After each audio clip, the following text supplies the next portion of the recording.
Добрый день, уважаемые коллеги. Hello, everyone, dear colleagues. Начинаем наш форум с I международного welcome you to участия our «Социология forum, здоровья. Sociology Уроки of пандемии Health, и Lessons способы from the будущего Pandemic and Future здравоохранения». of И Healthcare. сегодня мы пригласили к диалогу Today, we've invited социологов, various специалистов experts, системы sociologists, здравоохранения, experts in ученых, healthcare, чиновников, scientists, всех тех, которым and интересно politicians, everyone мнение who's населения interested о in the проблемах, society's существующих opinion в on the социальной сфере, в current системе issues of healthcare, здравоохранения, и те, кто хочет понять, especially каким those who образом want to формируется know общественное how the мнение public на opinion сегодняшний is момент. formed today. Уважаемые коллеги, Dear тема colleagues, сегодняшнего форума в этом году, today конечно же, уроки we will talk пандемии about the lessons of и the контуры pandemic будущего and future of здравоохранения. healthcare. Какие эти уроки?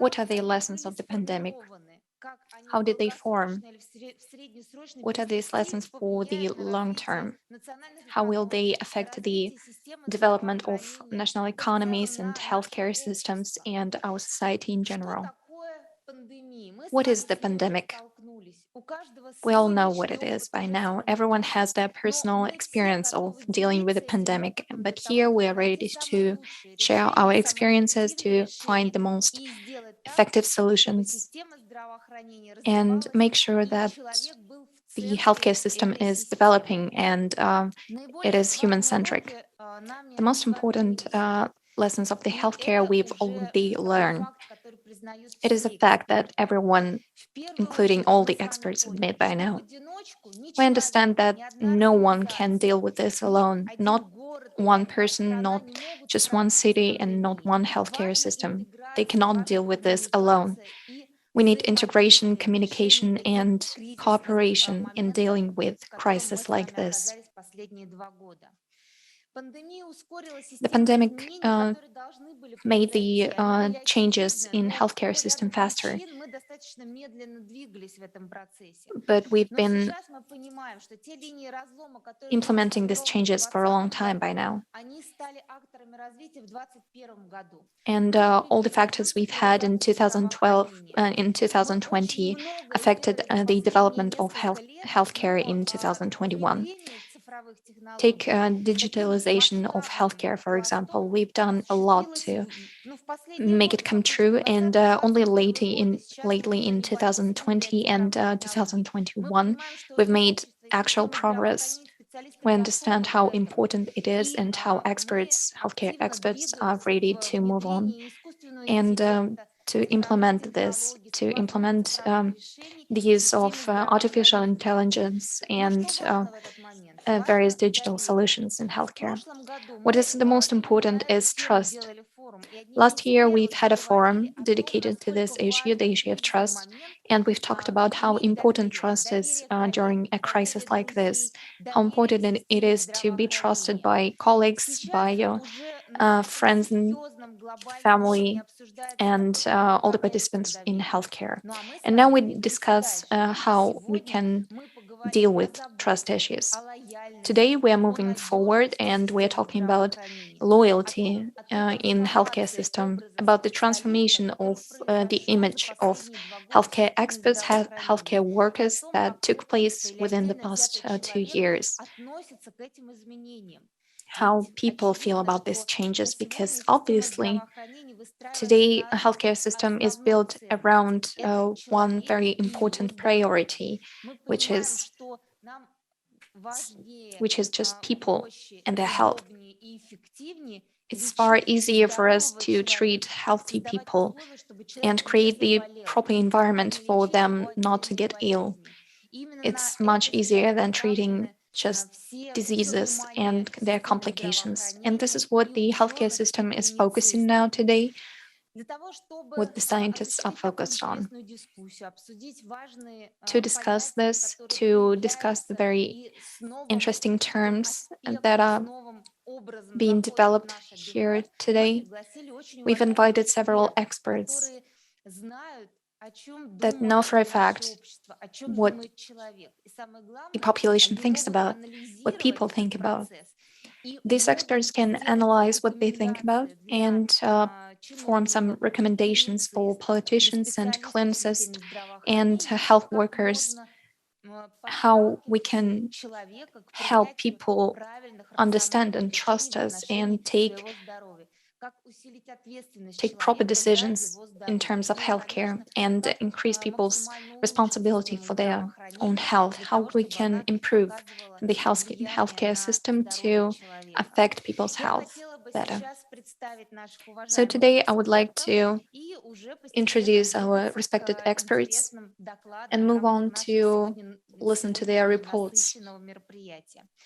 Я хотела представить Милиту Вуйнович, Today we have специального Melita представителя Vujnovich, Всемирной WHO организации representative здравоохранения in в Russia. России. Это очень важный человек на She's a сегодняшний very момент important и для person to страны, us, и в both целом для системы for our здравоохранения, institute потому and что healthcare она system in своим general, неподдельным интересом because и she's вовлеченностью actually во все interested процессы по and трансформации involved in all систем the здравоохранения healthcare и transformation находясь на processes. международном уровне, оказывает And огромное as someone влияние at the на international level, she изменения, has a которые great сейчас положительные impact изменения, которые on происходят в the системе transformation здравоохранения всех стран. in healthcare. Это Богдан Игнат Викторович, Today we also руководитель have Центра Ignat Bogdan, медико-социологических head исследований в of нашем Medical and институте. Sociological И Research Division я тоже хочу at the отметить Research важность этого Institute. человека для And I would like to point сегодняшнего out how мероприятия. important this Если бы не было person его, is то не было to бы и our форума, event as потому well. что основным Without him, this двигателем forum would have been impossible процесса, because he's двигателем the driving force. идей в области And социологии и медицины he's the является person Игнат behind all the Викторович. ideas we have at Юлия this Борисовна forum. Грязнова, Next, наш we коллега в have студии, Yulia руководитель Gryznova, дирекции head стратегии и of аналитики, Directorate for Strategy, аналитики ООН Analytics, and «Национальные Research приоритеты». at the Юлия nonprofit Борисовна знает organization. все, что She knows знает и что everything думает общество о about национальных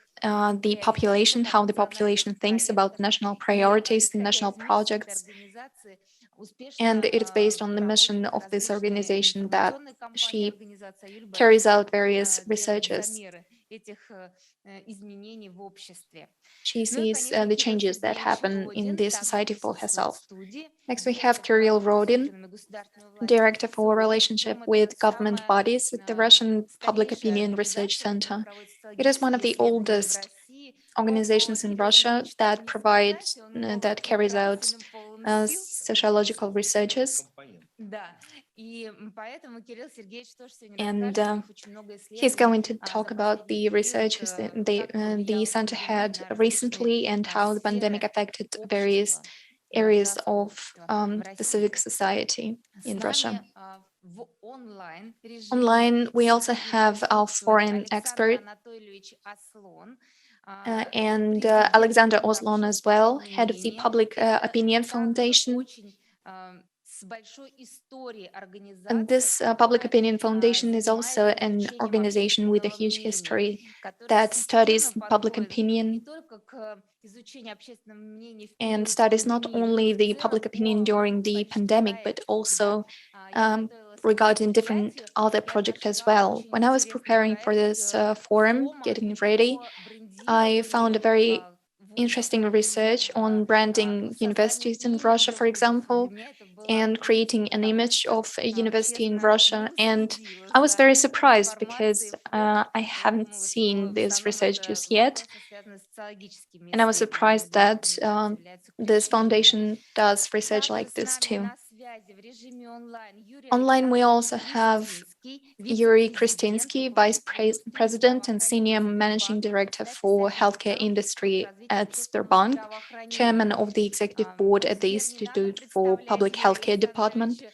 тоже это очень известный в системе He's a very здравоохранения и famous person организации in эксперт. healthcare, of course, Ну too. и также с нами представитель ВОЗ Present, Катрин we have Хабасад, also председатель Katrin Центрального Habasad, офиса регионального бюро representative of Всемирной WHO организации Regional Office for Europe здравоохранения, руководитель and проекта в Regional области Advisor for исследований системы Behavioral and здравоохранения, Cultural наш Insights. друг, международный партнер, She's our friend and старший international партнер, который partner, a совместно с senior нами partner проводит that исследования в helps области us оценки carry out поведенческих research in моделей в период in terms of пандемии. behavioral И changes. Алекс Брум, And директор lastly, we Сиднейского have центра Alex здорового Broom, a общества professor for университета sociology Сиднея, and director of также the с нами Sydney Center сегодня for на Healthy связи. societies. Я хотела бы, прежде чем мы перейдем к First off, докладам, before we хотела бы move on обратить ваше to the внимание, reports, I would уважаемые like to point участники, out, к dear регламенту. experts, С учетом того, что у нас сегодня очень насыщенный день, мы we с have a вами very должны fruitful meeting десятиминутно today in front of практически us. без перерывов. We're going to Поэтому discuss мы с issues вами till 6 o'clock концентрируемся today, на so полезной информации. Я let очень us надеюсь, focus что on наши very эксперты important включат information. I выложить hope этой долгой that презентации experts возможность will help видеть allow видео us и to обратиться к publish их their reports презентациям в последующем. so that Конечно, вы everyone can можете watch them задавать свои later. And of вопросы. course, У you will меня be able есть to ask специальный questions. I iPad для того, have an чтобы iPad принимать that ваши вопросы и задавать их with an спикерам. open chat Такая where you возможность can есть не ask только на questions, пленарном so заседании, но и на секциях. everyone Поэтому can answer прошу вас, them. если We у will вас have this появятся not only вопросы, during the plenary обязательно их section, but писать, at и мы sessions as дадим на well. них ответы. So please feel free to ask any questions if По necessary. итогам сегодняшнего дня, So by по the end of завершении 4 секций, у today's нас будет подведение 4 итогов sessions, конкурса. В этом году у we will нас был have очень we интересный will формат. announce the results of our Был contest. марафон, We и had a было marathon 3 трека. Первый трек and 3 коммуникация, tracks второй трек as part наука и of this аналитика, и marathon. третий трек хакатон. Communication, И в science, рамках and этих треков мы hackathon отобрали were all part победителей, of и this сегодня contest. мы их So we will огласим. announce the И results будем today поздравлять наших and we'll уважаемых молодых congratulate all of them, специалистов, all принимающих the участие в young нашем scientists конкурсе. that won this contest today. Итак, уважаемые коллеги, я предлагаю So, перейти dear к colleagues, I нашей would like to содержательной move программе. on to the И reports. я предоставляю And слово first, I would like to Милите give the floor Буйнович, to специальный Milita представитель Buinovich, the special Организации Всемирной representative организации of the здравоохранения в WHO in России Russia, для оглашения приветственного слова. Пожалуйста, to Милита. greet us all. Milita, please.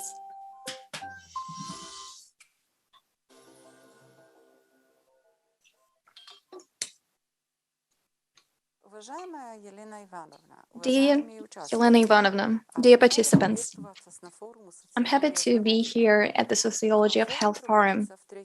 This forum is being held for the third time. It's becoming more relevant every year and gives a new topic to discuss every year. This year we will discuss sociology and its results that can be of use to healthcare professionals to improve the quality of healthcare and ensure universal healthcare coverage.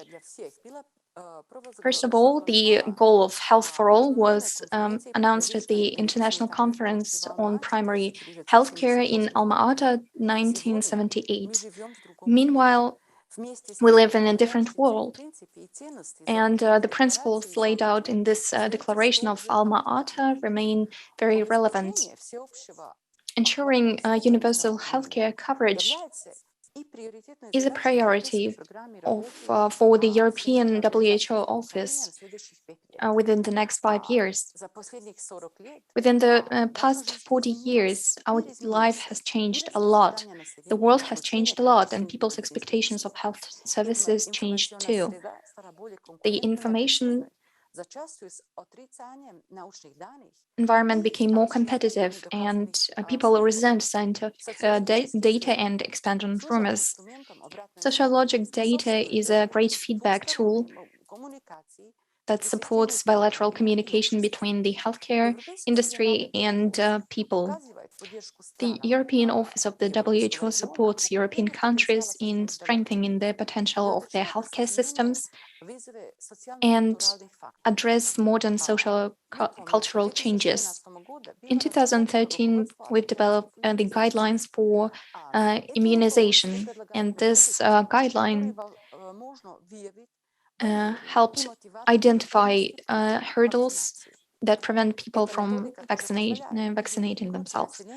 This helped point out different groups of social groups and identify different hurdles and develop intervention methods. Earlier, this program took into account the capabilities of the healthcare system, but today we have a new approach that is people-centric and is oriented on people and their needs.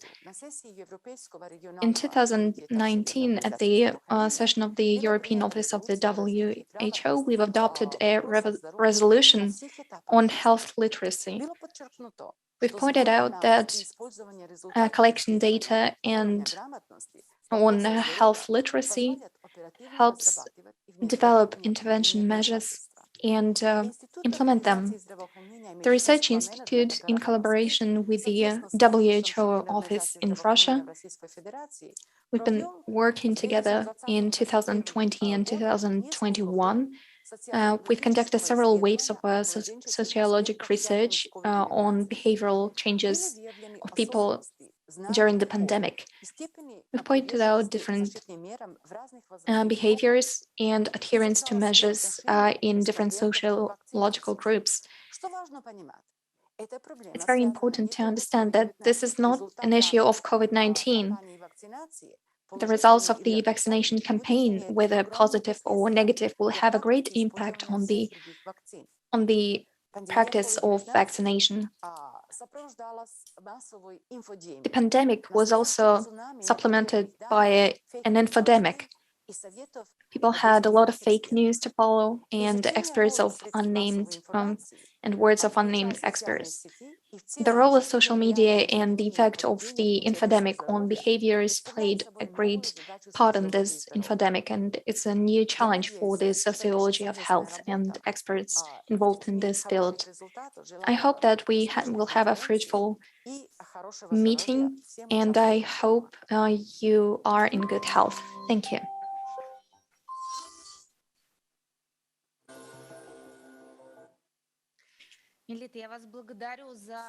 Thank you kindly, Melita. Thank you for your kind words.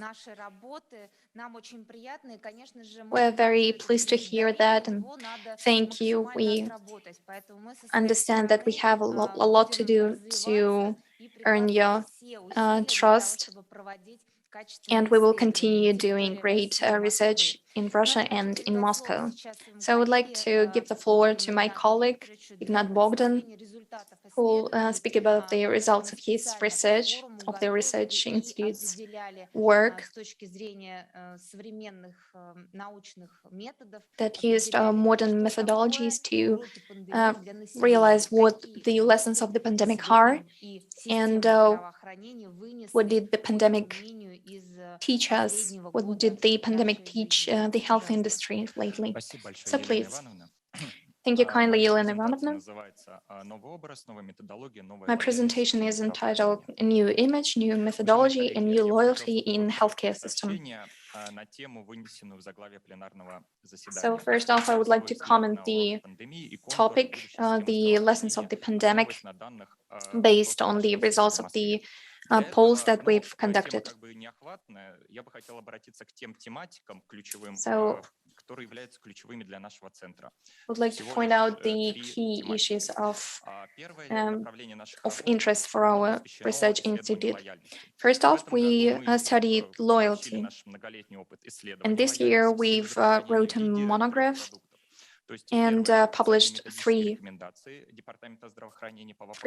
unique solutions: official methodological recommendations. Next, we've developed a digital platform where everyone can see the results of our research on loyalty in healthcare interactively. And next, we have a monography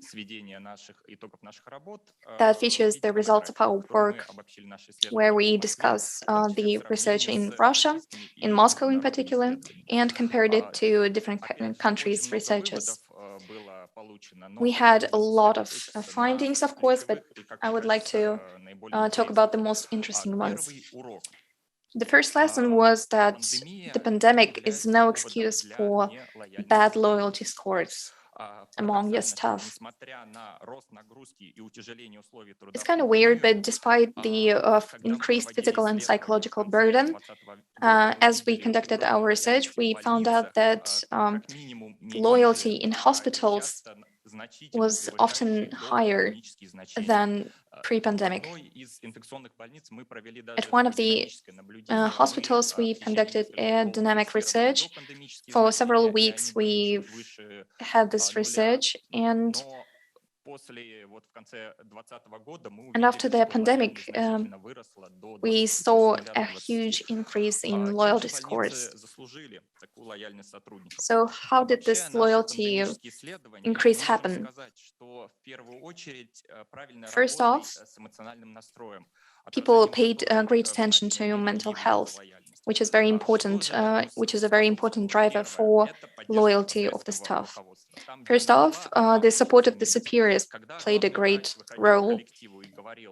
When the chief medical officer would speak to the doctors, it would have a great impact on loyalty. The staff was very impressed when the superiors shared their honest opinions with them. Next, it was the support measures of the government in general, especially the Moscow government. Third, it was the support of the population, the support of the everyone who was safe during the pandemic. And the feeling of solidarity played a huge role too. People felt like heroes, and this became a driving factor. This most importantly concerned the red zone workers, because all those who worked in red zones and were overwhelmed about the pandemic, they felt very happy about what they do. They felt like they were doing heroes' work. So this was a huge driving factor for loyalty. So we can see that loyalty is mainly shaped by the emotional adherence and emotional loyalty of the staff. We're seeing today that many superiors, many heads at the organizations believe that the staff is only motivated by money, and our research proved that it is not always like this. Then we'll talk about the future of healthcare. We'll have to continue keeping the staff loyal. Some people are talking about the fact that the society is coming back now. The society is living regularly now. So all these loyalty scores need to be kept up. We need to work on this right now. It's not an issue of future in healthcare. It's what we have right now, what we have to work with. So we have to work with feedback and create a unified system for it. So all the hospitals that won't pay attention to this will have to deal with loyalty later. I believe that the hospitals need to pay special attention to mental health and the issue of burnout among the staff. And we've developed several methodological recommendations to build feedback in hospitals, and I believe this will help them. So when we talk about the everyone working at the hospital, it's not just nurses or doctors, right? Many colleagues used to say, in hospitals used to say that only doctors are heroes, but it's not exactly true. So when people say doctors are heroes, that doesn't mean that nurses are heroes. So there is this duality. So we have to remind people that it's not just doctors who are working during the pandemic, but also nurses. And it was a great idea. And next, I would like to point out that the image of doctors has changed a lot. And this defines how people feel about health workers too. Ever since the pandemic started, at first, all the people realized that the image of healthcare workers had to be transformed. Today, some people say that doctors feel like heroes. Some people say that some people refer to sociological research where it wasn't like that. So to work with results like this, with findings like this, our research institute conducted a research to tackle the issue of doctor image. And it turned out that the social perception of the doctor is very complex.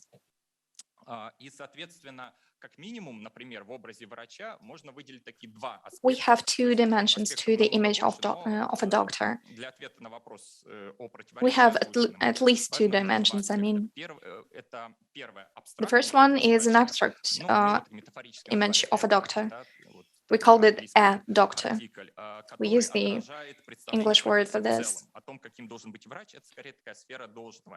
This abstract image represents what a doctor should be, and it tackles the issue of doctor image in general. So we can see that people feel positively about doctors in general, because doctors feel like saviors. Nobody talked about bad moral virtues when they talked about doctors. It is one of the most respected professions in Russia, and according to the latest researchers in Russia, it is the most respected profession in Russia. So the perceptions about doctors were influenced by what they do, their area of experience, their positive qualities, etc. So the image was made by not only some ideas that we already know, but discovering something we never knew about doctors. Next, we talk about the image of nurses.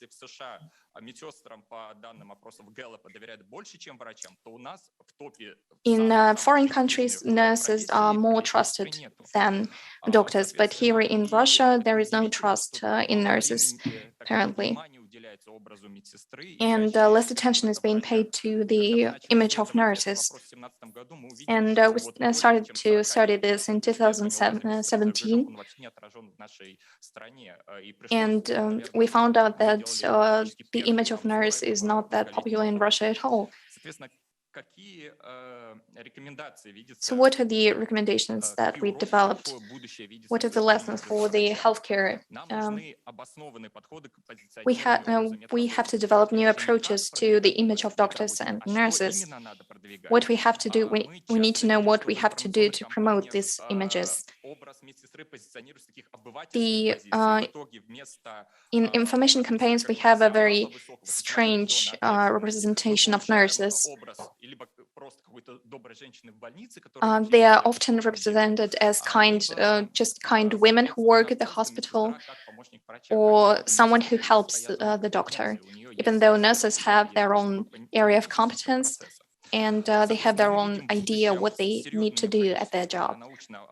So of course we need to work on that and change the positioning of the image of nurses. And we've developed several of those approaches during our work. Lastly, I would like to talk about the interdisciplinary synthesis that we use to obtain our results. We need to quickly obtain valid data,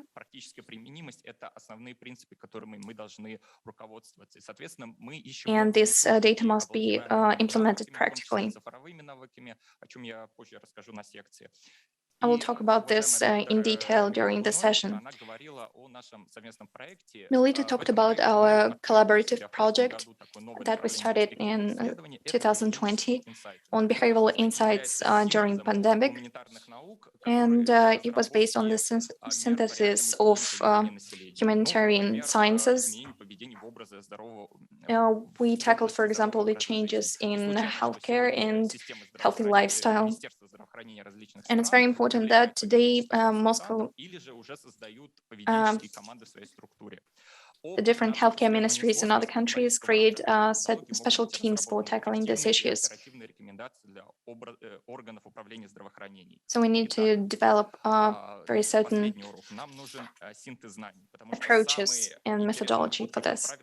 Lastly, we have interdisciplinary synthesis. And this synthesis must be promoted by T-shaped experts. As you can see on the slide, they have in-depth knowledge in different areas, and they're experts in a certain area, and they are also well-read in different areas as well. So this is what we try to do in our center. We try to train experts as well. Experts like this are born not just within different organizations, but within projects. So I believe we need to collaborate more. We need to work more to train experts like this. Dear colleagues, so let us work together. Thank you. Thank you kindly, Ignat. Yes, we have a lot of questions, but not enough answers, but I believe that together we can make it. Together by collaborating and communicating, we'll be able to do this. So now I would like to talk about the Coronaform Project. I'm giving the floor to Alexandra Oslan, head of the Public Opinion Foundation. Let us go back to early 2020, March 2020. In Moscow, there were a lot of people infected. And the Public Opinion Foundation, the experts that they are, discovered that they need to initiate a project called Coronaform. It is focused on understanding the motivation of different groups of the society in the pandemic. And Alexander was absolutely right. We can see that the new reality is now being shaped. There are systemic changes in different areas of human life. And this is what the Coronaform Project is about. Alexander Aslan not only guessed right that we need to launch a project like this, he's also developing a great tool for politicians and decision makers in various fields to find out how the society feels about changes concerning the pandemic, how they feel about the measures implemented. So when you get to know their findings, you understand what you need to work on. So please, I'm giving you the floor. Thank you, Elena Ivanovna, for the kind words. I was very happy to hear you commend our work. Thank you for inviting me to participate in your forum.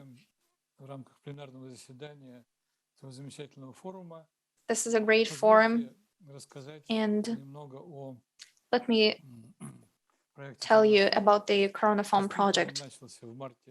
Indeed, it was launched in March of 2020.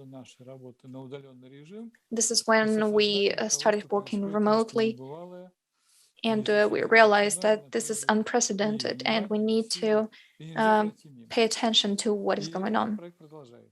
So we've been carrying out this project ever since. So let us start with the presentation.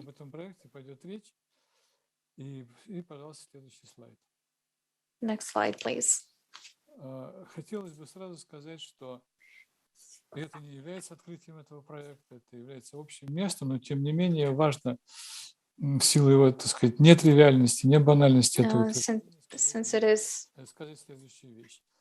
a new project, I would like to say this. We're living through two pandemics right now. One of them is the epidemic, the coronavirus epidemic. It is a biological and medical phenomena. The coronavirus itself is an agent. It's a factor that makes some people get sick and suffer, and healthcare workers have to treat the sick and protect the healthy ones. And next we have a pandemic, the so-called sociodemic, that changes our life and the way we think.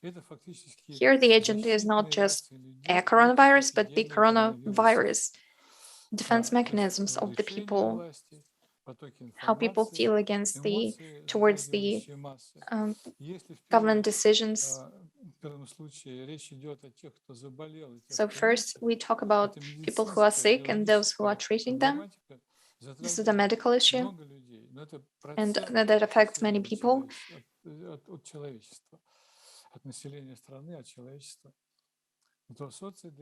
But the socio-epidemic affects everyone, absolutely everyone. Next slide, please. In this condition, we've developed a new pandemic type of healthcare. It has a lot of important peculiarities, but I would like to point out 4 of them. The sick. In healthcare, the sick are those who need to have their health restored. But now it is happening in a completely different environment. We don't just treat the sick; we save them. These are not hospitals, but red zones. This is not work, but heroism. This is not everyday life, but something publicly, something public. This is something that the society is paying great attention to.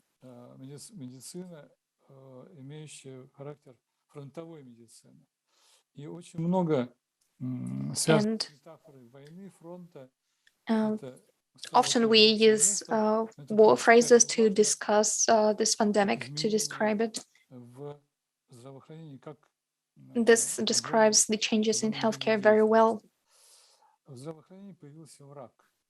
We also have an enemy now, the virus. We've always had it as our enemy, but today it is a greater threat to us. We now believe the virus to be someone evil who's trying to destroy humanity. So it became a priority for us to develop a lethal weapon to protect people against this deadly virus. Next, we have healthy people. Our goal was always to protect them from getting sick. Healthcare was supposed to take care of them and protect them. But today, what we have during the pandemic,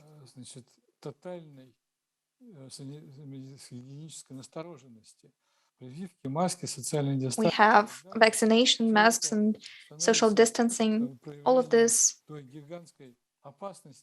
is being forced by the threat of the virus, which is becoming more evident for everyone.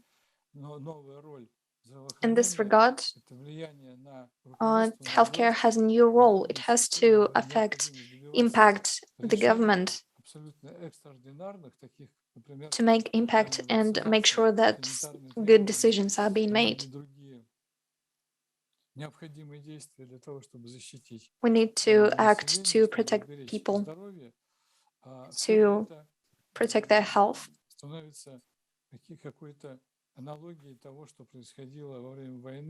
And all of this is very warlike.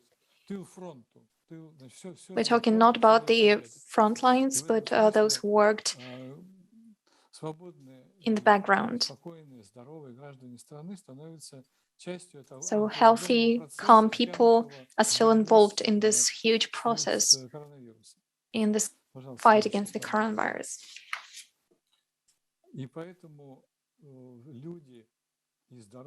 This is why people, both sick ones and healthy ones, and healthcare workers and non-healthcare workers, adults and children, they've all entered a new reality. This is a pandemic reality that has very many aspects that feel major. First off, they live in coercion, it feels, because they have new rules, new requirements that the society sets for people. These are very radical rules. We're talking about vaccination and QR codes, lockdowns. When public places are closed, some people are not allowed to leave their homes. Some people are not allowed to travel between cities. This is a new reality for us. And this is why people's lifestyle changes, because we have a new reality in this regard too. different ideas of home, of children who have to study from their homes, working from home remotely. We have issues of money, of spending free time, of communicating with friends. All of these aspects of life are being affected by the pandemic.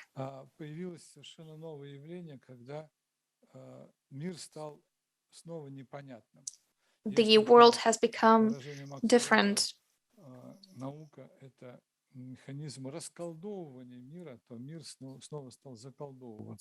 We have blurred lines. And the media and opinion leaders are affecting this issue too. We have so many opinions today. Every opinion leader is forcing us to trust them, but it's impossible to listen to absolutely everyone because everyone has an opinion, but sometimes they're just contradictory. Scientific thought is diverged as well. And as a result, we have mistrust of people. People mistrust what is happening, what is being recommended. And this, of course, leads to polarization of the society. People disagree with each other. And it is very extreme. It feels again like a war zone. People are aggressive sometimes about their opinions. This is led especially by the social media, online communities that fight each other to promote their truth. Memes are being promoted, different fake news, and people genuinely express hate. These are all aspects of the new pandemic reality that we have today. And we're all involved in this. We are all affected. All of this has to do with the coronavirus. Not just coronavirus, as I said, but infodemic coronavirus, as I mentioned in the beginning of the presentation.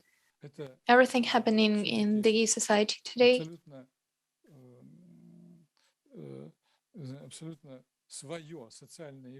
is a new social reality. I call it sociodemia, even though sociodemic, even though some people call it infodemic. This is a new reality that people build in response to what is happening, what is being asked of them to combat the virus. So this is why I introduced the infodemic term. In this regard, we have sociology of pandemic. It is a very good term. This is what we do within the framework of our Coronaform project. We study sociology during the pandemic and the changes, the trends in the society,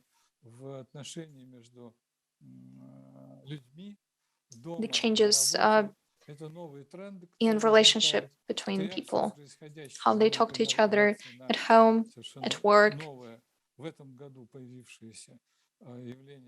They have brand new attitudes. The issue of vaccination is brand new as well. We didn't have it in 2020.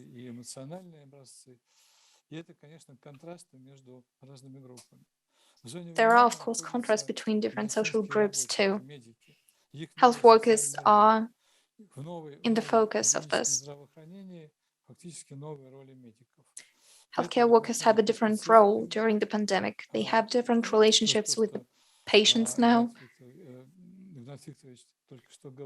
As Ignat Bogdan just said, they have different relationships between healthcare workers and their colleagues and the government.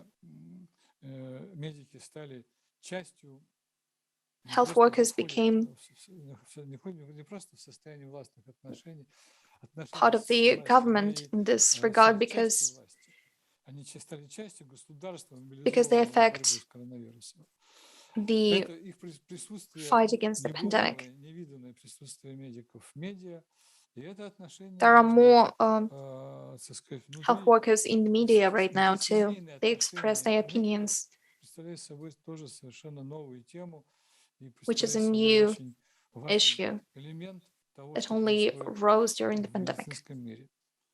Очень много, очень важно, очень много, значит, те интерпретации, которые And there are a lot of interpretations of what is going on становление этой новой реальности, становление in этого this нового new мира, в reality. этом смысле приобретает особое значение социальные мыслители, And которые, thinkers are куда входят becoming социологи, increasingly антропологи, important. философы, исследователи. I'm talking about И, наконец, есть sociologists, категория anthropologists, отдельная, philosophers, очень and важная. researchers. Это малый бизнес, здоровье And которого the next абсолютно подорвано пандемией, player который is показывает small феноменальные businesses who особенности have to survive and adapt to the new reality. как бы краш-теста для They're малого surviving a бизнеса, crash test right выживания, now. адаптации, и показывают примеры антихрупкости, то есть от этих They are проблем, от этих anti-fragile трудностей часть малого бизнеса during the становится pandemic. только сильнее и более успешной. They say what Пожалуйста, doesn't kill you следующий makes слайд. you stronger. So this is what the small Все businesses это are doing по now. заданию проекта Coronaform.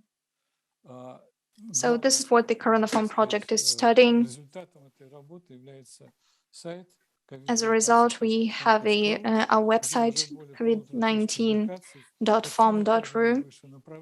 This is where we publish the findings of our researchers on everything that I've just mentioned. We have the polls and social media polls and various sociological researches, chats with both small business representatives and health workers and social thinkers and everyone in between. We spread the information in chats where we send the information to our target groups. This May, we've also had a marathon forum where we talked about the findings of our project and discussed it with various experts and those who participated in the studies. And next we have the series of books called Sociology of Pandemic. Some people know about these books. The first one is more popular. This is the Project Coronaform book, the red one. Next, we have the book Health Workers and the Society, talks during the coronavirus. Next, we're going to publish the talks about coronavirus, discussions with social thinkers. They will be published this December. And online, we will soon publish new books called Anti-Fragility, How Companies Survive the Coronavirus, and Lifestyle, How the Coronavirus Changed Reality. Lastly, we have also another book called Money and Coronavirus, How Russians Survive the Crisis. This will be published next year. We will have it both online and in paperback.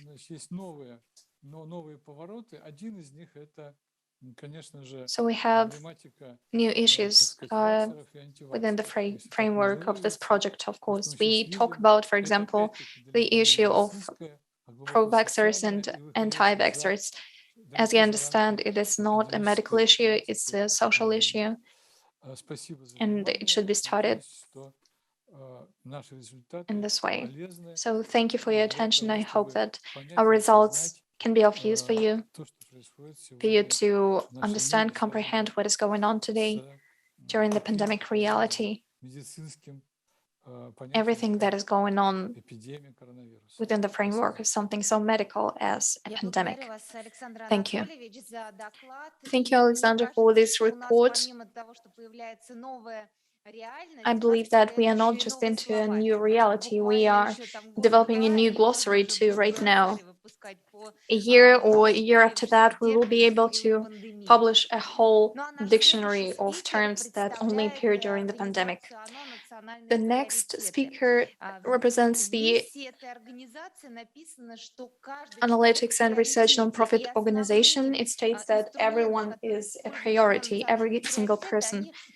And the tools that we use,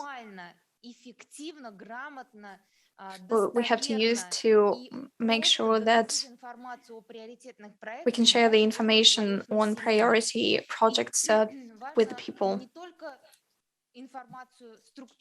It's very important not just to give structured information, but receive feedback, how people feel about this information, what they focus on, and what ideas they get, what positions they build towards healthy lifestyle, for example, after they hear information on what is going on within the framework of national project implementations in Russia, in different Russian regions and different cities and territories. So Yulia Gryznova is a very important expert.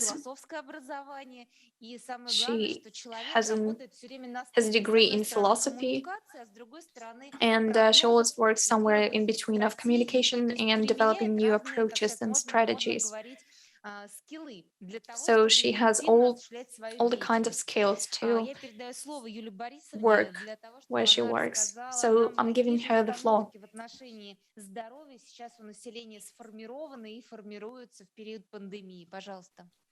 Yulia, please. Thank you very much. Thank you for inviting me. By the way, I also have a degree in chemistry. I'm a biochemist. Thank you very much.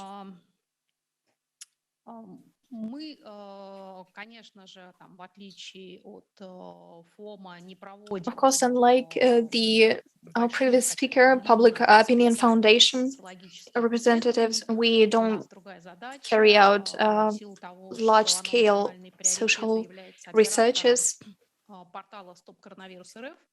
Since our nonprofit organization helps the Stop Coronavirus website exist, we usually deal with those who follow us. We usually follow the dynamics and base our findings based on it. We decide what kind of message we have to publish, what is the most important focus today, what is the communication issue today. So we work with very definite issues. So this is why we choose the tools we use today.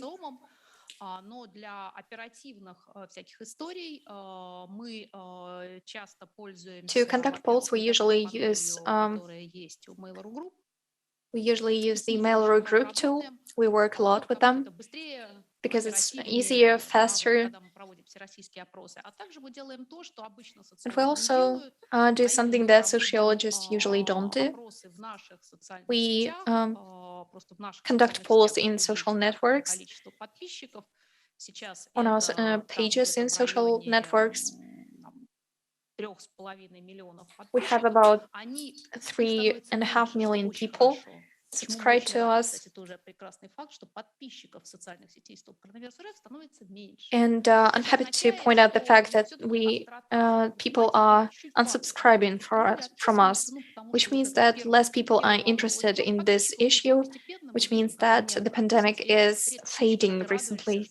And this is a very rare case when you're happy when people unsubscribe from you.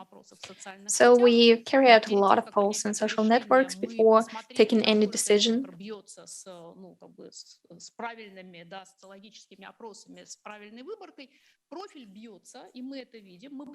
can see that the percentage that we get during our polls is very different from what we would get during the old Russian poll, so to speak. Social networks is what we use, where we work. So this is what the results that we get. So I'd like to comment on our findings within the past 1.5 years. This is very important not only to health workers. Thank you kindly, Alexander Oslan. You made a great comment. It was a great comment that we are not within a sociological, that we are within a sociological issue, not just a medical issue.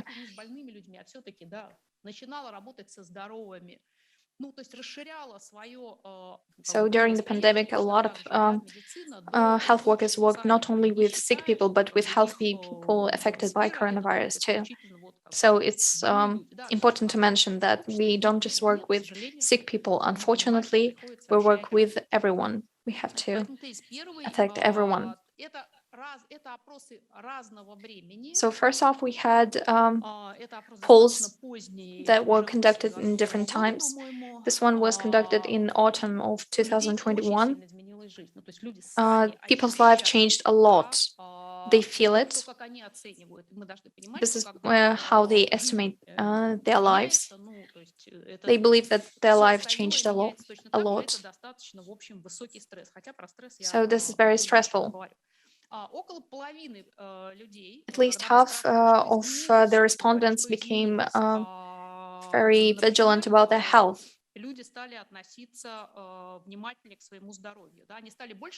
They're paying more attention to their health. They're more physically active. They have better diet, especially those who stayed at home during the first lockdown. We can see that some people used this chance to improve their diet, start paying more attention to their physical activity. And we talked about this before, that people who are isolated from society, they might be more self-reflective, and they will make sure that they're paying more attention to their health. So this is exactly what happened. Some people took stock of what they do, of how they feel about their health, and they changed their approaches to their health. Not everyone did this, but very many people did, which is a good thing. I wish I didn't call it a good thing, but it really is. The latest poll,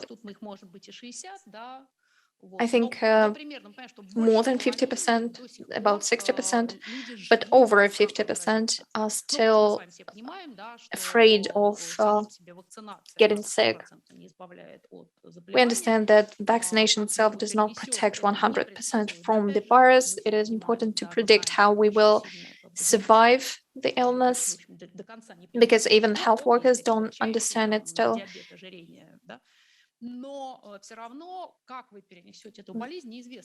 But still, not a lot of people are sure how they would survive coronavirus, and over 50% of people are afraid of it, which is a huge burden for society. We need to understand that, because people are under a lot of stress. We've been living under this stress for over 1.5 years. But there are stubborn people too, about 10 or 15% of them. They don't believe in coronavirus, and they believe it doesn't exist. But this is what we have today. Speaking of the future, 48% in this particular poll, about 50%, let's say, about half of the respondents believe that the pandemic will never end. I don't know what they're going through emotionally, but they believe that they will continue living like this, and this is a very tough mindset to live in, because we face a lot of uncertainty in our lives, and Alexander Aslan mentioned it right. Only 25% of people believe that someday this will end, because 28% said the pandemic will end when 100% of people will get vaccinated, but we can see from the current vaccination rates that this is unlikely to happen. The motives of people, this is the Mail.ru poll, don't change. For over 1 year, we've had the same results. We have the same motives. Finally, we have a feeling that together we can do something. It's not just a declaration, but it's true.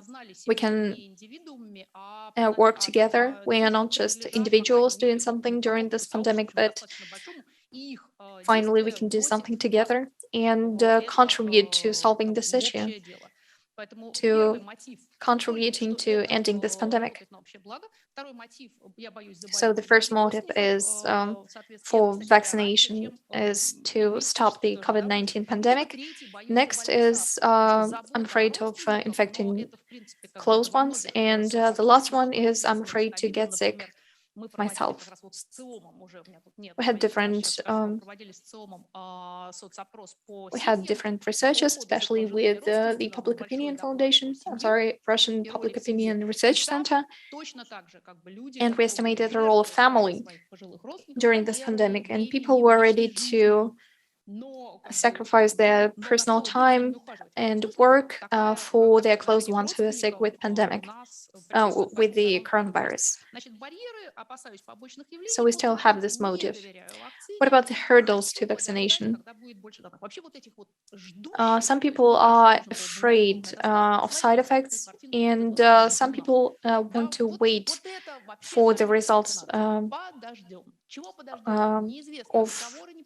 reports on those who got vaccinated. They're waiting. It's another issue. They keep saying that they're waiting, and females, as we can see from the results of this report, are more afraid of vaccination. They're waiting for the results of vaccination, mass vaccination more. Meanwhile, those who have children and elderly relatives, they're more likely to get vaccinated. So this is to supplement what I've just said. This is a quote from our poll. This is what we've done just recently in October of 2021. Next, we have a poll with the mail group. On the left, we have the mail group poll, and on the right, the Coronavirus FM, Coronavirus RF poll. Unfortunately, 40% of people do not trust vaccines. It doesn't mean that they are anti-vaxxers. They just have mistrust in the vaccines, which makes sense to us. But it's a very unpleasant conflict that 30% of people are involved in. They have to be involved in the conflict between pro-vaxxers and anti-vaxxers. It's a war zone out there.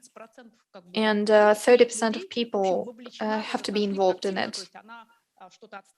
So they have a position, they write about it in social networks, they defend this position. So 30% of people, which is a lot. So what we had during these 2 years, someone from the State Duma or the Federation Council, I saw the quote, said that people are wearing a shield right now, which we've never seen before. Right now, we witness the creation of irrefutable concepts. In 2020, people had this irrefutable concept that coronavirus does not exist. But as soon as they realized that and there was a problem with social paradigms, that as soon as people get this irrefutable concept in their head, they are impossible to just talk to. Any rationality goes out of the window as soon as the person adopts this concept.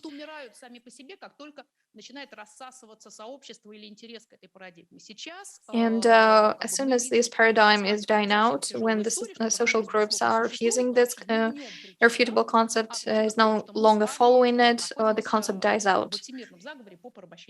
But in 2021, there is a different concept that coronavirus exists, but it's not the problem. The problem is the conspiracy to enslave or mass cull people. Милита Войнович говорила про развитие грамотности. Milita Vujnovic talked about improving health literacy, but here we have not just a problem of health literacy. It's not that people don't know what the vaccine is. They have social issues. Sometimes they correlate badly, they create false connections in their heads, so sometimes it's an educational problem too. So lastly, I would like to quote this poll. Together with the Moscow Institute of Psychoanalysis, we've conducted this poll to estimate the post-traumatic symptoms in Russians, and it is safe to say that the situation is not that bad in Russia. Some people don't feel post-traumatic stress at all. I think we conducted this poll in February of 2021, and I don't think the situation changed much. So it's clear that 15% do not feel stress at all. And the experts told us it was not just the coronavirus that affected how people feel. From the standpoint of psychology, most people went through a pandemic in a good way. So thank you. Next, we have Axiom, the Russian Public Opinion Research Center report. This is so bizarre. There were so many polls concerning how people feel about the vaccination, how many regions suffered from the coronavirus, how people feel about the different measures to protect people. We had all these plans. People were afraid. We estimated their risks and everything. And the Russian Public Opinion Research Center conducted a lot of research during the pandemic on the changes in society, on the changes in every person, on how the pandemic affected us, the population of Russia. So I'm giving the floor to Kirill Rodin to present his results. Thank you very much. Thank you for inviting me. We've talked a lot about the pandemic, about what kind of areas of life were affected more or less.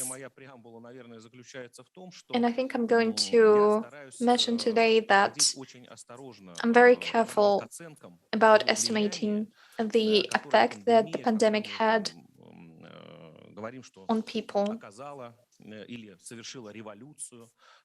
We usually say the pandemic affected or revolutionized certain areas, and I'm very careful about that.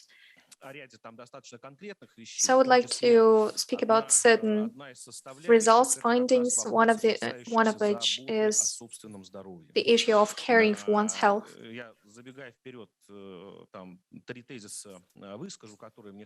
So I would like to say three things during my report, and I would like to substantiate them during my report too.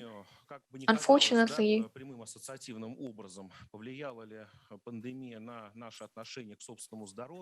did the pandemic affect how we feel about our own health, how we treat it? I am very careful about drawing any conclusions on that. So we just had a report on how people feel about their health, how they change their behaviors, and we can see that about 50% of people, about 30% changed the way they treat hygiene, for example. So what are you trying to say? They finally started washing their hands and wearing masks because nobody is letting them into stores without them? Thank God we had all this to change our behaviors. Finally, at least some Russians finally started doing what we are being taught at school, like washing hands. This is a breakthrough. So as soon as the pandemic is over, it is obvious that people might stop washing their hands. Well, we can't laugh about this forever, so this is why I'm very careful about drawing any conclusions on how the pandemic affected people. The next point I would like to make is the national healthcare system,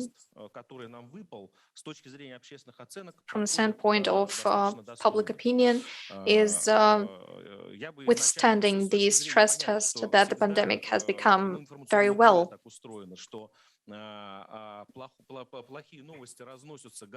As we know, bad news become more prevalent than good news. They spread more fast, and people are more eager to spread them. But the situation is sort of stable today. And the next point is we had changes in healthcare. I just decided this. We had a lot of changes in telemedicine. We will see the results in my report. So let us talk about the findings that we had. We had a phone poll,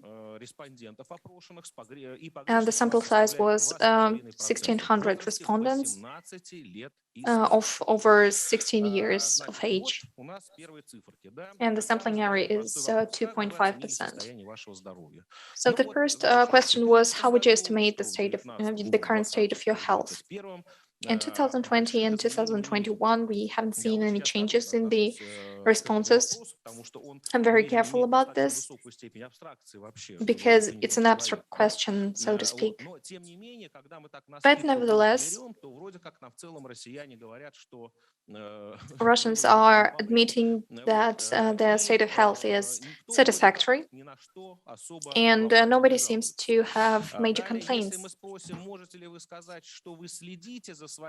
Next, we ask them whether they take care of their health. And about 76% of the respondents said that they are taking care of their health or relatively taking care of their health. Unfortunately, I don't have the results for 2020 or other years, but the situation is not changing. So next we ask them a different question. What do you mean taking care of their health, taking care of your health? How do you do this? And many people say the same thing. They have annual checkups. They do blood analysis. 26% say that they stay physically active.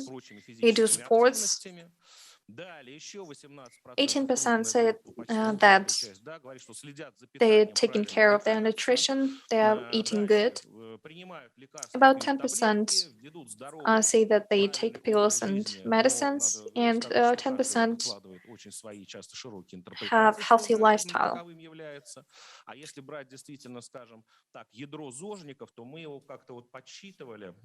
We try to estimate the number of people who are following healthy lifestyle, which includes good diet, no bad habits, physically active. I think it's the same amount of percent for Russia.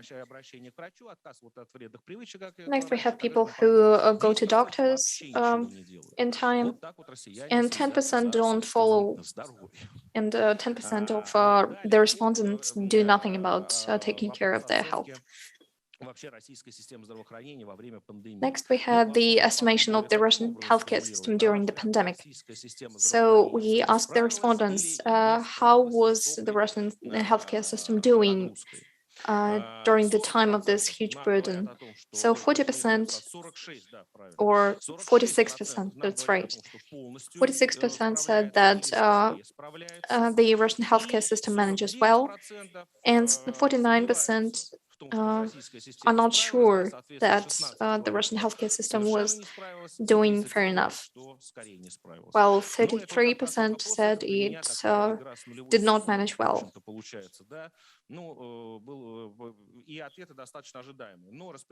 I think it was very obvious what Russians would say. but it was 50-50, I think, from my standpoint. But in general, I would like to say as an expert that the stress test was withstood by the Russian healthcare system. I think we could have done better, but it's good that we managed as we did.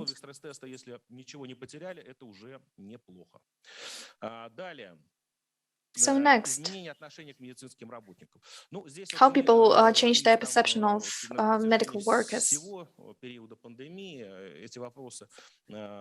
This regarded the pandemic in general.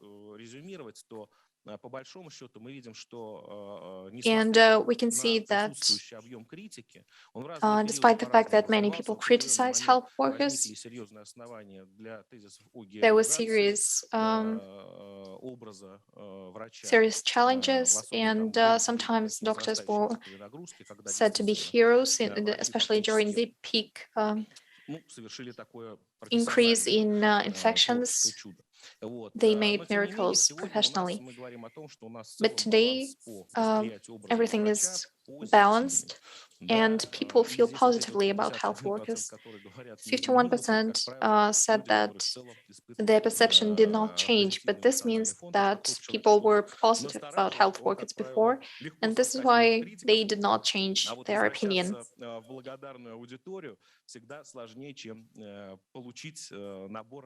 Because improving your opinion of someone is harder than criticizing them. And next, we talked about remote medical consultations. We had this offered before. There was no revolution within the framework of 2021. But when we asked our respondents whether they had any remote consultations online or via phone, we found out that the share of those who used remote consultations once in their life increased by 12%. I remind you that our sampling error is 2.5%, so we have to be careful about the data. But the share of those who received consultations remotely improved. And the share of those who were consulted via phone improved significantly. Of course, we're talking about those who were sick with COVID most of the time, but this is a case where we have a lot of progress. No matter how many times we discuss telemedicine, sometimes this issue was not being paid a lot of attention. People always talk about teleconsultations like something that has to be done in the future, but right now the future is here because of the pandemic. And this is why the pandemic revolutionized telemedicine. It became a driver for improving progress in this area. It's like just some time ago we talked about remote education, and because of the pandemic we had to switch to training and studying remotely. And we asked the respondents whether they are ready to receive remote consultation, whether they would consider it anytime in the future. And it's obvious that most of the respondents agreed that they would like to receive it in the future. This is all that I have today.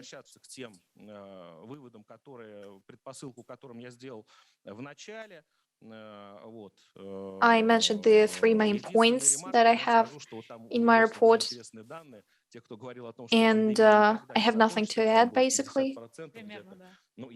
Speaking of the data that we have, about 50% who said that the pandemic will never end, frankly, I think I'm one of those people. I think it's very rational because this virus is here to stay. And I think a lot of people realize that it's impossible to just forget about it. They were waiting for half a year, the next year to let it go away, but it's not going away So the solution is to vaccinate. And as they say, those who don't vaccinate will help bring the number of anti-vaxxers down. So I hope you will write a book on the sociology of pandemic in the future. And I think we have a lot to look forward to in the future. Thank you for this optimism. Even though we have a very complex epidemiological situation, we have a lot to look forward to, and we know how to move on. So next, I would like to give the floor to Yuri Kristinsky, Senior Managing Director for the healthcare industry at Sberbank, and they will discuss how the Sberbank ecosystem is improving the Russian health. Hello, I'm here. Thank you very much for giving me the floor. I'm very pleased to be here in company of respected experts. So I would like to briefly state what the Sberbank and our system is doing, how we can help you, how we are helping right now the country and the healthcare system to overcome this pandemic and the situation we are going through. It's no secret that several years ago, Sberbank transformed and stopped being just a financial organization. It's now a technological organization, and banking is just one of the things that we do. And we pay a lot of attention to the issues of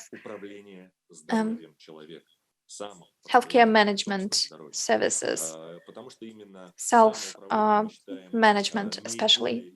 We believe that self-management is the most optimal approach to improving health. It has to do with the fact that people understand how important health is to them.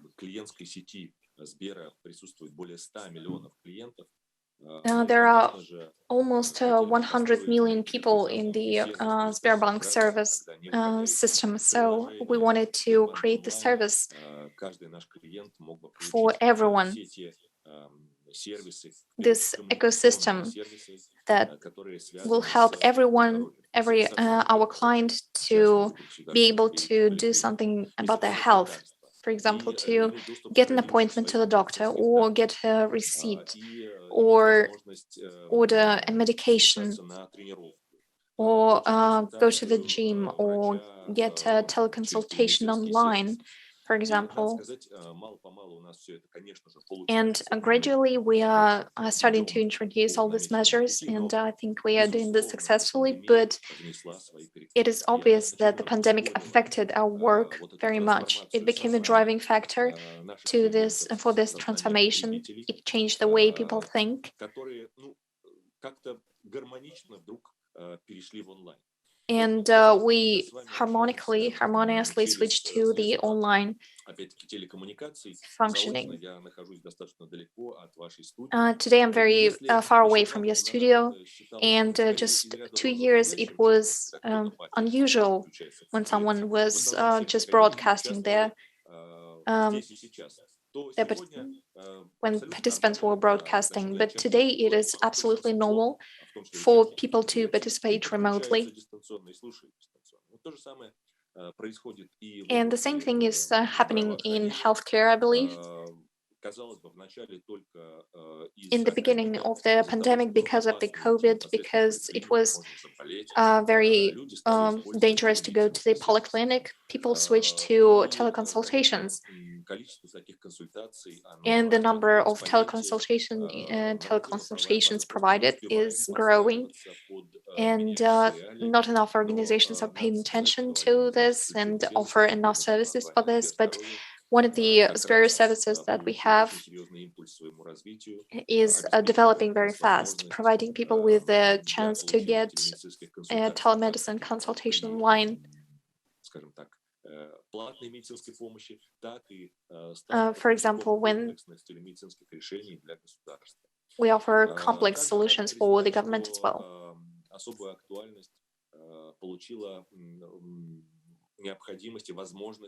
And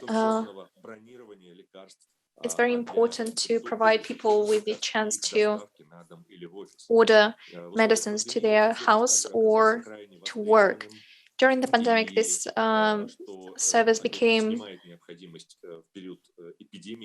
very popular because nobody wanted to go to the drugstore amidst the pandemic, where they could get COVID as well, and healthy people could get infected.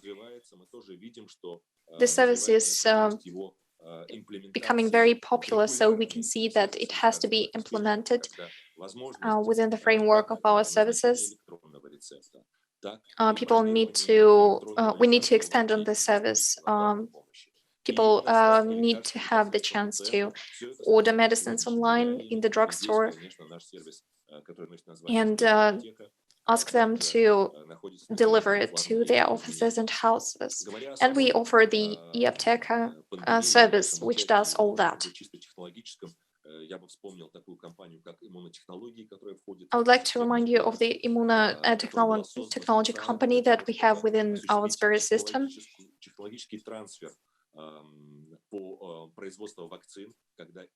It helps create a technological transfer in vaccine production technologies. So this means when the Gamaleya Institute developed a system for creating vaccines, producing vaccines, this company helped transfer the experience and help to produce it and bring it to the end consumers, to the people. We created this mechanism from nothing, and now it is very well sought service. Another very important role is played by artificial intelligence. It's becoming increasingly popular. And the pandemic became another driving factor for a service called an additional diagnosis.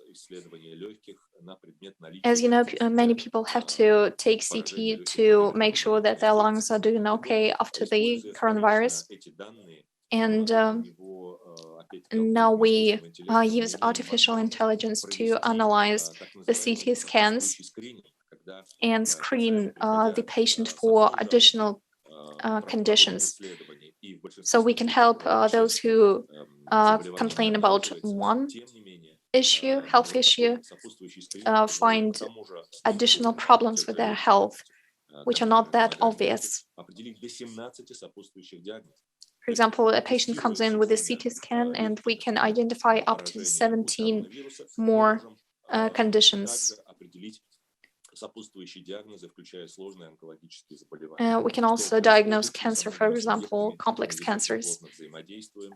This is why we collaborate very, very closely to make this come true, to make this happen, because this is a new direction which will improve largely the provision of medical care and help diagnose patients who don't have any complaints so far. So these are the main areas we work in.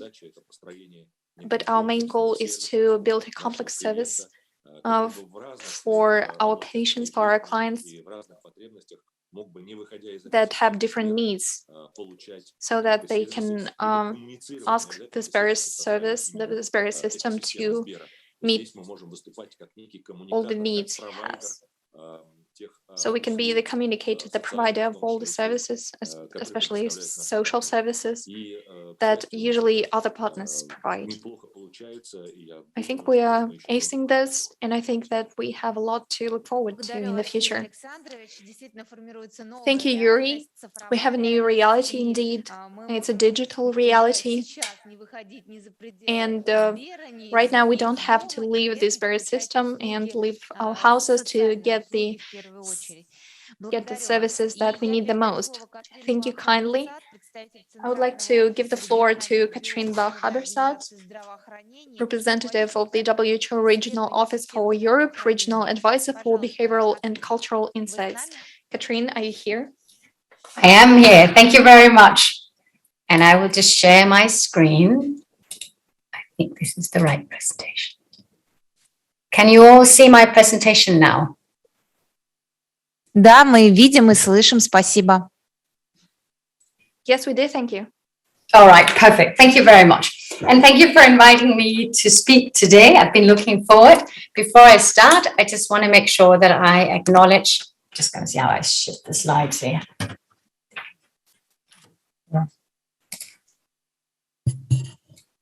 That I acknowledge all the people who have been working on this together with me throughout the pandemic and who have contributed to the research behind this presentation. So thank you to all of them. Now, I'll be focusing today on lessons learned related to health workers during the pandemic, as all of you, focusing because of where we are right now on COVID-19 vaccination. And I wanted to sort of remind all of us that even before the pandemic, there was a lot of research conducted, a lot of papers published related to health workers and the role of health workers related to their patients, and particularly with a focus on vaccination as well. And if we look across many of these papers, they have a very clear message saying that the health workers are incredibly important. They are powerful. They are the facilitators and channels that are facing the public. They influence, and we can see that from the data, the perception that the decisions and the behaviors of their patients, their own behaviors affect the behavior of their patients, and the interaction between a patient and a health worker may be the most influential when it comes to decision making. So very clearly, health workers are critical, and looking maybe a little bit closer on what has also been sort of established during pre-COVID times. Trust, as has already been mentioned a few times today, is one of the most critical elements in that interaction. Julie Lisk is a researcher from Australia who's really been doing comprehensive research on that. And in one of her papers, she concluded that a parent's or a patient's trust in the source of information may be more important than the actual information that they receive. So trust is really key. And if we look across some of the papers that have looked into that, a trusted healthcare professional is a person who possesses the necessary scientific knowledge, shows passion, acts as an example, is not condescending or horrid, treats each person as an individual, and then offers satisfactory answers to people's questions. And that's a really, really long and I think very demanding list of asks and requests to health workers, and it's a lot to live up to. And it just demonstrates how important a role they have. But then going from pre-COVID to during COVID times, we have some evidence that relates specifically to the trust in health workers. And I just took a look at our data from behavioral insight surveys that have been conducted in countries with our support in 18 member states across the region since the beginning of the pandemic up until today. And we looked at how trust related to certain behaviors that we would really like people to have during the pandemic. So these are findings that go across many countries. First of all, we looked at people's self-reported uptake of public health and social measures. And public health and social measures are all the requirements and restrictions like wearing a mask or staying at home when you have symptoms, or keeping physical distance, or washing your hands, or not traveling. And so in terms of people's self-reported uptake of those measures, we can see that those that report having low trust in health workers report lower uptake of those measures. And those that report having high trust in health workers report higher uptake of those measures. And then we continue to look at another type of behavior, which is searching and using information related to COVID-19.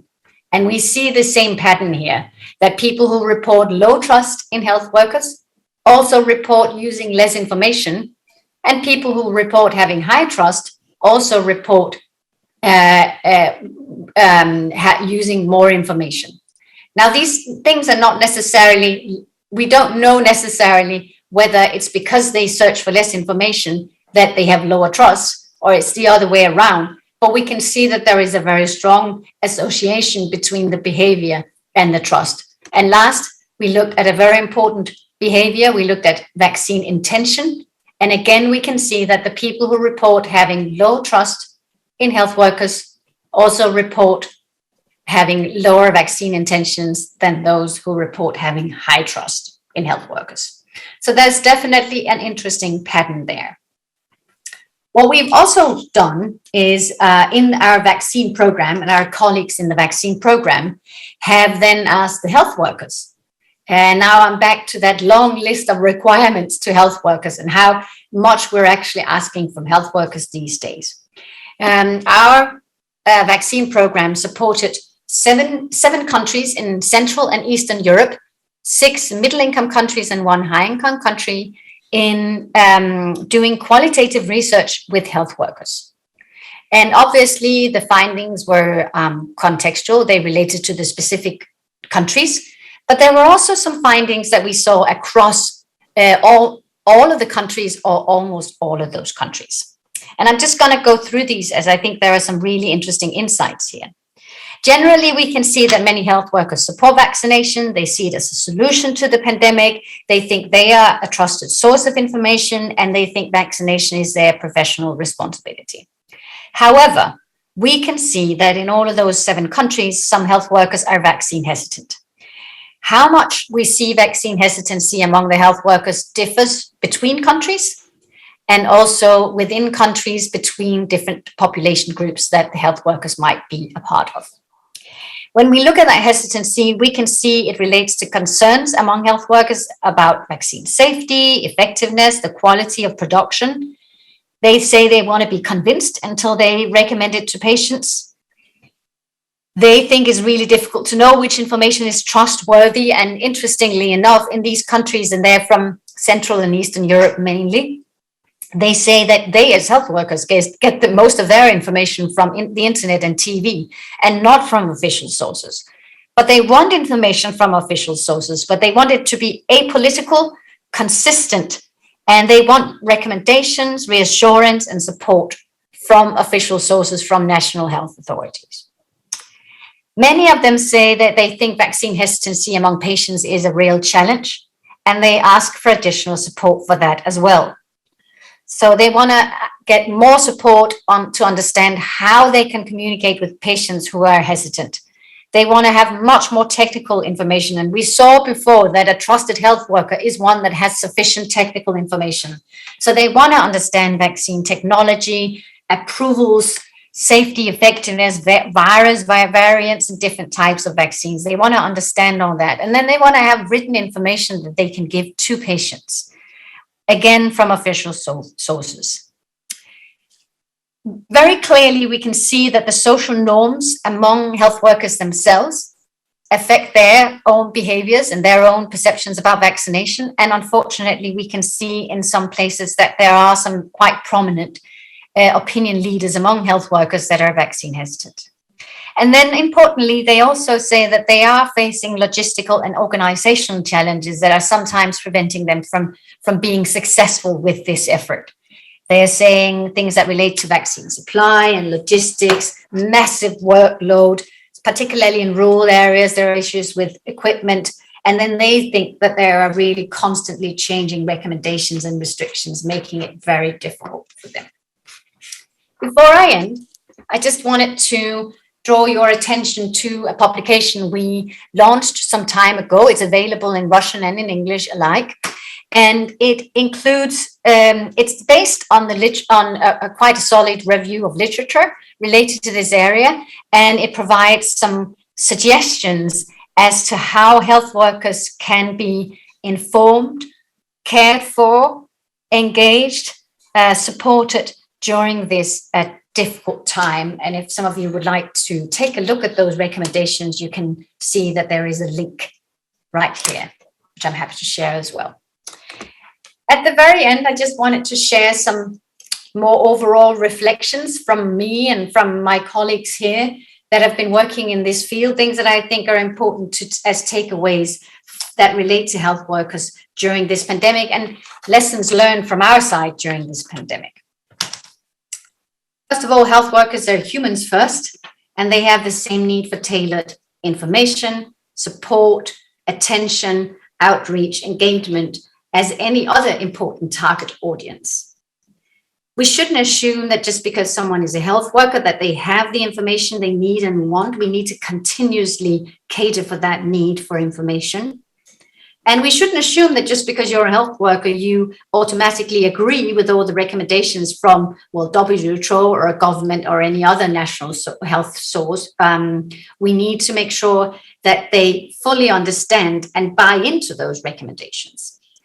They are, as has been mentioned many times, exhausted and overwhelmed, and we need to take care to make sure that they are supported as much as possible, because they are the front line. They're also faced with people's questions, anxieties, and sometimes anger, and we're seeing more and more of that, and distrust as well. And then we all say that the health workers are the heroes, but we need to go beyond that and think very carefully about how we can support them, how we can engage them, how we can motivate them, how we can build their capacity. And there are some suggestions as to how that might be done in the publication I was referring to before. Thank you very much.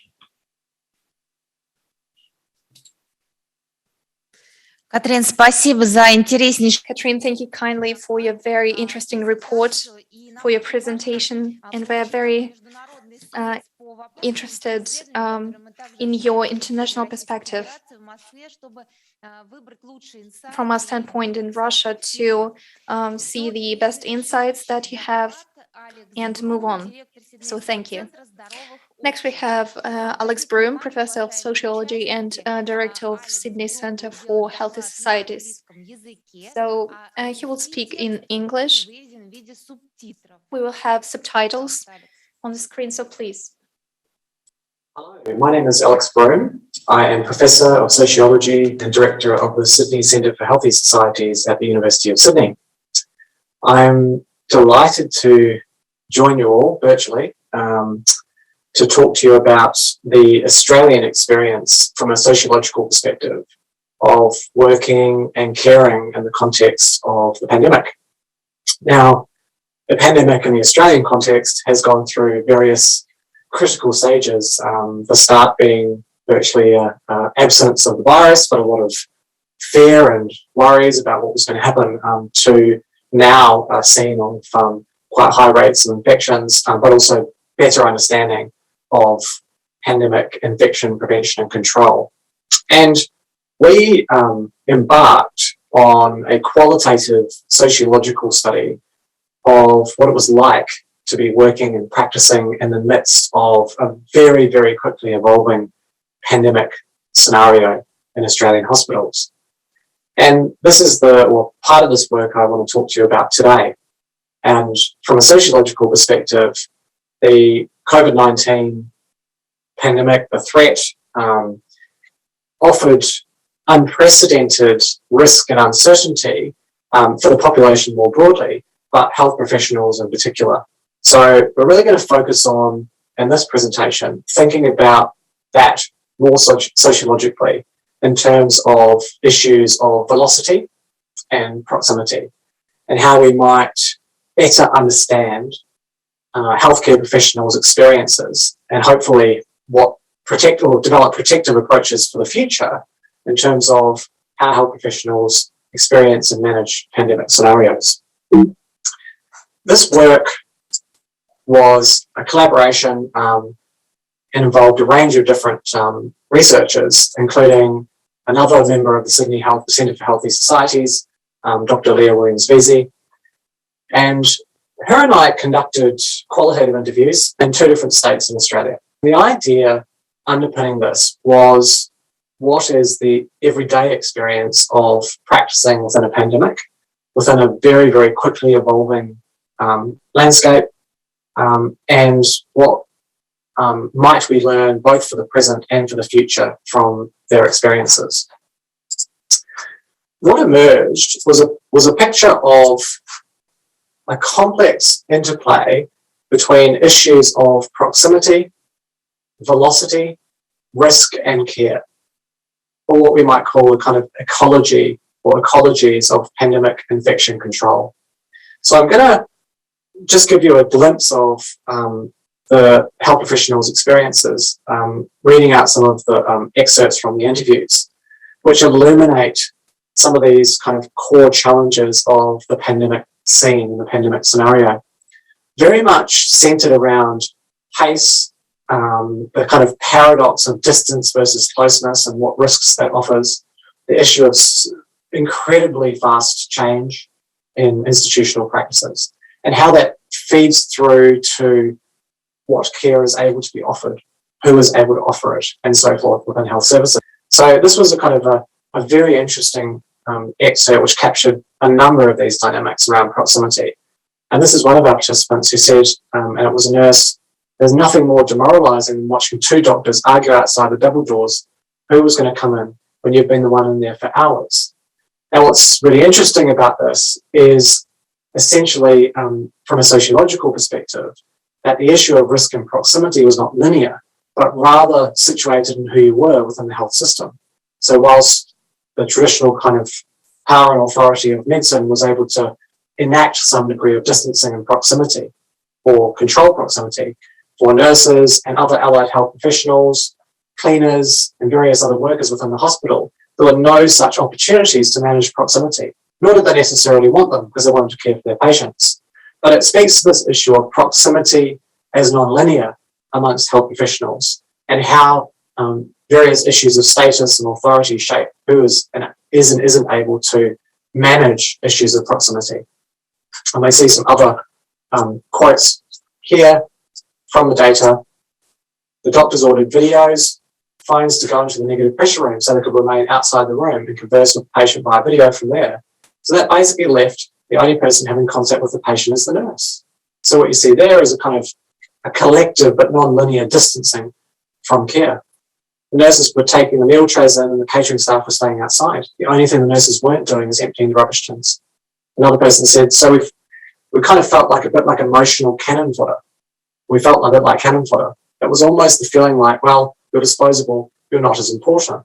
So what this speaks to is the intersection of kind of affective scenes within the health service, but also the issue of proximity and who can manage that, and how infection prevention and control is mediated by these dynamics. This also related to the issue of leadership within the hospital. Leadership was often perceived as being distant from the scene, despite the fact, and we'll see this in a later quote, that management of the health service was seen to be ramped up, we might say, within the pandemic. So there was more of an interest from a leadership perspective in what was happening. But at the same time, there was more distance between, physical often, between the kind of front line of care and the leadership of health services. So we never saw the chief executive. He didn't come down. When he stayed away, he may just not have come down to the clerical staff. They put out broadcasts and all of the rest of it to say, yep, you're doing a good job, but there's nothing like someone coming down telling you face to face. So proximity is not just an issue, obviously, between patients and health professionals, but also an issue between professionals and an issue of governance and leadership within a pandemic. The simple but vital matter of connecting with staff face to face, showing that there's a kind of a shared risk taking, was perceived as crucial within the interviews. You can see here in another quote from an infectious diseases doctor that there was another paradox around centralisation and autonomy. So this is another really interesting dynamic, which is the pandemic was so unprecedented. It created high levels of interest centrally from usually rather distant executive, but then resulted in removing some degree of autonomy and control from the front line, from those who knew best what needed to be done. So within the health services, within the hospital sector, there was often some degree of paralysis because the power shifted centrally because of the acuteness of the pandemic, which gave limited flexibility on the front line to actually make changes as needed and as evidence emerged. So, returning to this issue of velocity and speed, which emerged as a kind of a crucial narrative within the interviews, was a sort of paradox of this incredibly swift-moving pandemic, but the contrast between that and the positionality of we need to go slow in order to get this right, i.e., and captured in one of the participant interviews, there is no emergency in a pandemic. So again, we see a kind of a paradox, because on the one hand, the only safe option for the health professional was to actually go slow, and the level of uncertainty and risk was extraordinary. And therefore, this kind of paradox emerges where obviously there's sort of acute health needs and patients potentially with very difficult and unruly kind of bodies and situations. However, on the other hand, the risk and the uncertainty slows down what would normally be an acute situation where care was needed to be provided very fast. Another quote on the velocity of care from a paediatrician. So the scene is very much one of, once a COVID patient, the deal changes. Things move very quickly to a sort of a point of paralysis where there's no ability to actually get close, returning to the issue of proximity, but also an issue of speed. What happens when the COVID or the category of COVID gets implemented within the health service?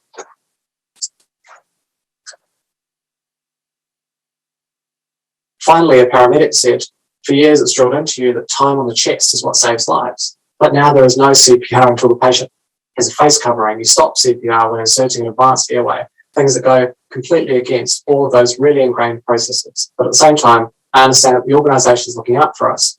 For years we've said ambulance doesn't necessarily look out for its staff, but by introducing these changes, that's not for the patient's wellbeing, it's actually for our wellbeing, and trying to comprehend that it's a challenge. So that's a really interesting mix of different interpretations. The previous kind of world or life world of the paramedic, which was largely about prioritising the patient over the professional. And with the move, or with the rise of the pandemic kind of milieu, it then becomes an issue of protecting the paramedic and the organisation and the health professional. So it's kind of shifting the priorities subtly sometimes and explicitly at other times, from the person to the organisation, largely to do with the viral threat and how it changes priorities. So I've given some very brief reflections on quite a large data set, and I'm very happy to send through papers which analyse the data in more detail. But really there's sort of three key, I guess, issues for the future of hospital-based healthcare to think about as a result of these interviews. The first one is around proximity and how that might play out in the future. So will this kind of hypervigilance around proximity continue? What will the implications be? How might we provide resources and training and so forth to actually find our way out of some of those more problematic issues around proximity? Hopefully, we can work towards thinking about velocity and a sort of acceleration of practice and evidence and uptake therein, and think about how that might be done more effectively for future pandemic scenarios. There was a lot of circulation of hearsay, rumour, and internationally around what was happening, what was best practice, and systems were not necessarily organised. The velocity outpaced the capacity for organisation. So hopefully we can proactively think about how to manage that in future contexts more effectively. The third point is the issue of acceleration of information sharing and learning. And I think one thing we've certainly seen is the importance of continuing the importance of craft groups and specialist groups, and not necessarily having centralised control of everything. But ultimately, specialisms and groups with special interests in healthcare systems are actually very effective at identifying what they need, and also pushing back on some of the more centralized guidelines that don't necessarily make sense. So I think layers of information sharing and expertise, both nationally and internationally, will be very important in the context of future pandemic scenarios. So I hope this has given some reflection on how we might think about, sociologically speaking, the dynamics of proximity and velocity in the pandemic kind of infection prevention and control environment. And I'm happy to share papers if people are interested in hearing more. Thank you.